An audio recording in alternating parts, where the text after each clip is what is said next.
آپ یہ غور کریں کہ حضرت موسیٰ علیہ السلام صرف 40 دن کے لیے کوہ طور پر گئے.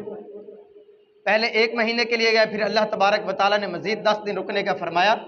تو 40 دن کے لیے وہ کوہ طور پر گئے، اور پیچھے ایسے نہیں چھوڑا بنی اسرائیل کو، بلکہ اپنے بھائی کو خلیفہ بنا کر گئے، اور وہ بھی حضرت ہارون علیہ السلام جو خود اللہ پاک کے نبی ہیں.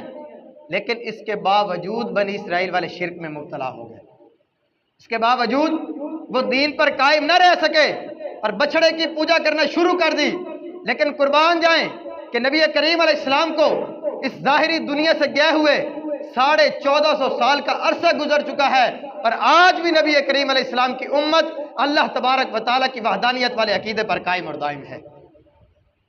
یہ اللہ پاک نے اپنے محبوب کو شان عطا فرمائی ہے کہ 14 صدیاں گزر گئیں، آج بھی نبی کریم علیہ السلام کی امت اپنے اس عقیدے سے پیچھے نہیں ہٹی جو عقیدہ نبی کریم علیہ السلام نے اپنی امت تک پہنچایا تھا.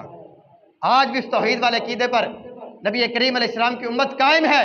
اور خود نبی کریم علیہ السلام نے اپنے صحاب کو فرمایا تھا کہ اے میرے صحاب، مجھے اس دنیا سے جانے کے بعد تمہارے اندر شرک کا خوف نہیں ہے. مجھے یہ خوف نہیں ہے کہ میرے جانے کے بعد میری امت شرک میں مبتلا ہو جائے گی، بلکہ دیگر آپ نے وجوہات بیان فرمائی کہ ان میں امت مبتلا ہوگی. شرک کا کیا فرمایا کہ مجھے اپنی امت پر خوف نہیں ہے.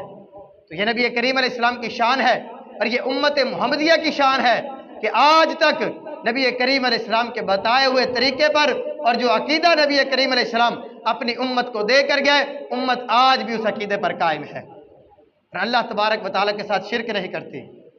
آپ کو میں ایک چھوٹی سی ابھی دور حاضر کی مثال دیتا ہوں. آپ داتا صاحب جائیں نا حاضری دینے کے لیے، اب دنیا بھر سے لوگ پتہ نہیں کہاں کہاں سے آتے ہیں. داتا صاحب رحمۃ اللہ علیہ کی عقیدت ان کے دلوں میں ہے کہ یہ اللہ پاک کے ولی ہیں، اللہ پاک کے دوست ہیں. انہوں نے اپنی زندگی اللہ تبارک و تعالیٰ کی عبادت کر کے، دین کی تبلیغ کر کے گزاری، تو اللہ پاک نے ان کو مقام عطا فرمایا ہے. لوگ وہاں جا کر سلام عقیدت پیش کرتے ہیں، فاتحہ خوانی کرتے ہیں، یعنی اتنا اللہ پاک نے ان کو مقام عطا فرمایا. لیکن غور کریں کہ جو داتا صاحب رحمۃ اللہ علیہ کے مزار کے پاس مسجد بنی ہوئی ہے، آپ اس کو دیکھیں کہ جب بندہ نماز کے لیے کھڑا ہوتا ہے تو مزار کی طرف پیٹھ ہوتی ہے. آپ غور کریں. حالانکہ عقیدت مند کیسے جاتے ہیں؟ گئے، فاتحہ خوانی کی، حاضری دے کر بعض اوقات وہ پیٹھ بھی نہیں کرتے، بلکہ انہی قدموں پر واپس آتے ہیں کہ اللہ پاک کے ایک ولی کے مزار کی طرف ہم نے پیٹھ نہیں کرنی.